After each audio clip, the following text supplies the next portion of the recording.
So there are a lot of Web 2.1 consultants, and they actually make a living on that. So I'm gonna try and save all your money and time and go through uh, go through it in the next 3 minutes. So bear with me. Started a website in 2005 with a few friends. Go to reddit.com. It's what you could call social news website. It's a democratic front page of the best thing on the web.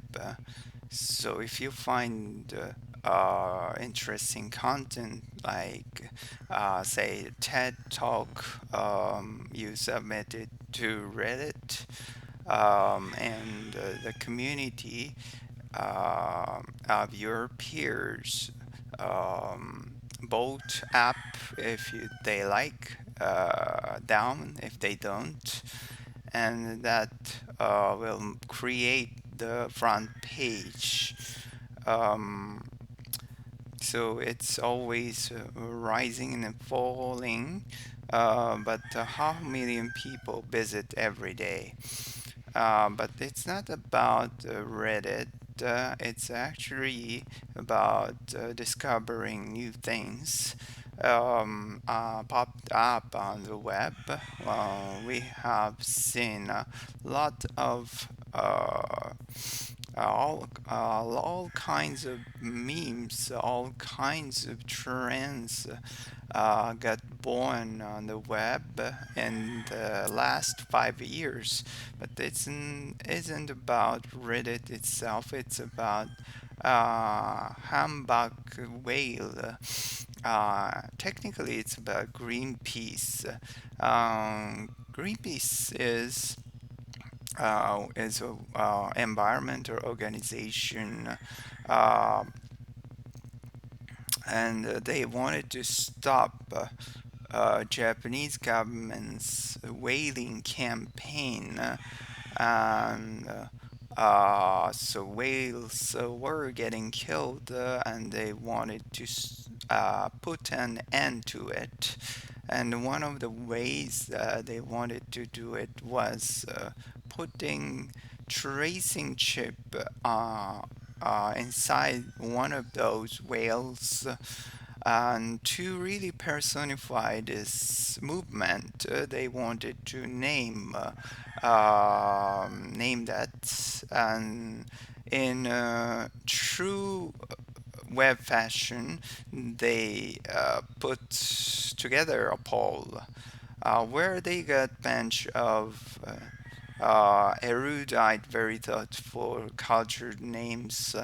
I believe this is um, Farusha for model, and I think this means the divine power of the ocean in the Polynesian language, and and there was this name.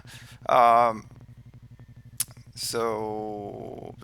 Mr. Splashy Pants, um, and it was a special name. Um, someone on Reddit thought that everybody should vote up for Mr. Splashy Pants, and Redditors responded, and all agreed. And so voting started, and we also got behind it. We changed the logo for the day from the alien to the splashy, and it wasn't very long before the other side like Fark and Boing Boing said, we love splashy pants. And it went from 5%, which was when it was this meme started it, to 70%, which is impressive. We won. Mr. Splashy Pants was chosen. I'm just kidding. But actually, Greenpeace wasn't that crazy about this. They wanted one of those more thoughtful names to win. So they said, no, no, just kidding. We will give it uh, one more, another week of voting. And this got us a little angry. And we started.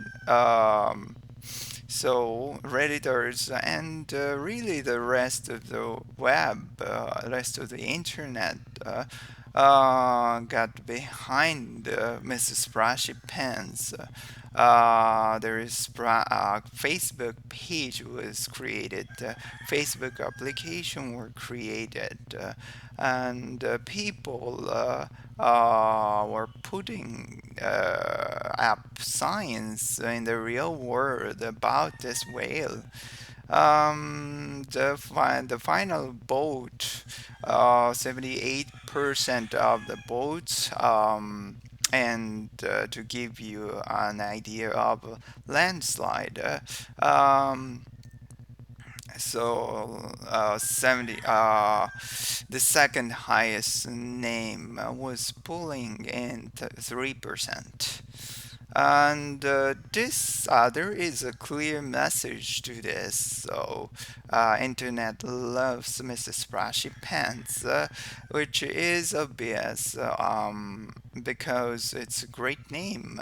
Everybody wants to hear their news anchor say Mrs. Splashy Pants, and I think this helped drive. And I think it's what helped drive this. And what was cool were the repercussions. Greenpeace created the whole marketing campaign around this. Mrs. Splashy Pants shirts and pins and e-card that you can send to your friends, dancing splashy. And what's more important is they accomplished the mission. Japanese government called off their whaling expedition. So mission completed. And Greenpeace was thrilled. Whales were happy. This is quote. Um, but Redditors in the internet community were also happy to participate this, but they weren't whale lovers. A few certainly, but we are talking about a lot of people really interested and caught up by this meme.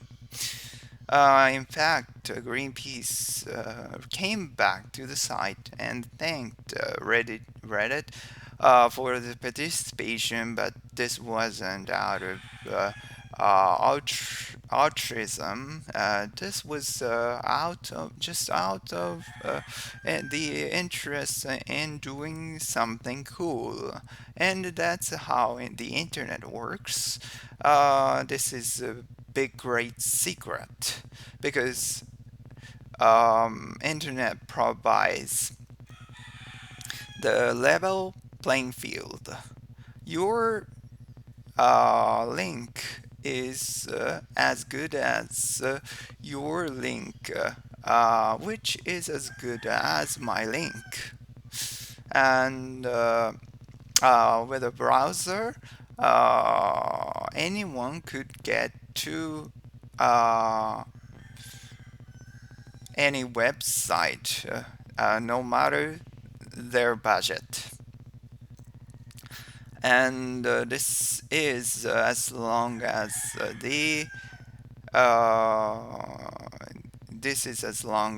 your internet neutrality in place. You keep an internet neutrality in place. Another important point is it costs nothing um, to get contents online. There are a lot of publishing. There are a lot of publishing tools available. It only takes a few minutes to produce something, and the cost of iteration is really cheap. You might as well. Um, so, and when you do this, uh, be be genuine about this, be honest, and be upfront. Because one of the great lessons Greenpeace learned is that it's okay to lose control. Um, it's okay to take yourself a little less seriously, even if it's a very serious cause. Um, you could ultimately achieve your final goal. And so this is that final message. So you could do well online, but no longer is the message coming from the top down. If you want to succeed, uh, you've got to be okay to lose control.